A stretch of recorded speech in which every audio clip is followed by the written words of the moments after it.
Mesdames et messieurs, chers amis de Classical Archives, I am Jules Massenet, born in 1842 in the small town of Montaut, near Saint-Étienne, though my heart and spirit were forever tied to Paris, that luminous city where music, art and ambition collide in glorious cacophony.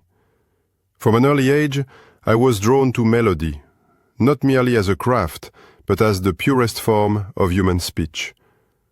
At the Conservatoire de Paris, I studied under Ambroise Thomas, whose guidance shaped both my discipline and my imagination. In 1863, I won the Prix de Rome, which carried me to Italy and opened my ears to a new palette of color and emotion. There, among the ruins of antiquity and the whispers of bel canto, I began to discover my voice. When I returned to Paris, it was a time of change. The old empire fading, the Republic rising, and music evolving with it. I sought not to imitate the German grandeur of Wagner, though I admired his genius, nor the passionate verismo of the Italians who came after me. Instead, I wished to write as a Frenchman, with grace, clarity, and tenderness, where emotion is not shouted but suggested, where beauty lies not in excess but in elegance. You may know me through Manon, that eternal portrait of youthful desire and regret, or Werther, where Goethe's tortured poet finds new life in melody and silence, or perhaps Thais, with her journey from earthly pleasure to spiritual ecstasy, a story I still feel deep within me. I had the good fortune to work alongside remarkable contemporaries.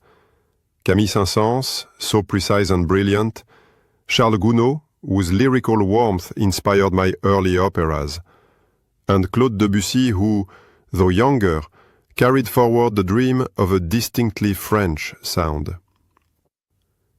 There were, of course, rivalries and criticisms.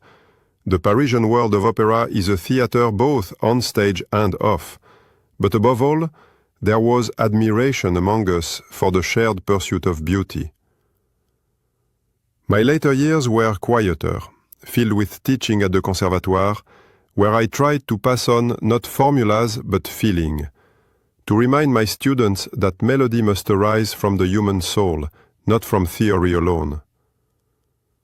I took my final bow in Paris in 1912, leaving behind scores that I hope still sing of tenderness, of longing, of that fragile poetry which lies between passion and restraint.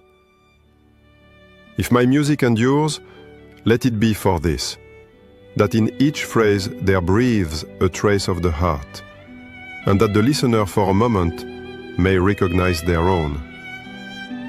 Merci de votre attention.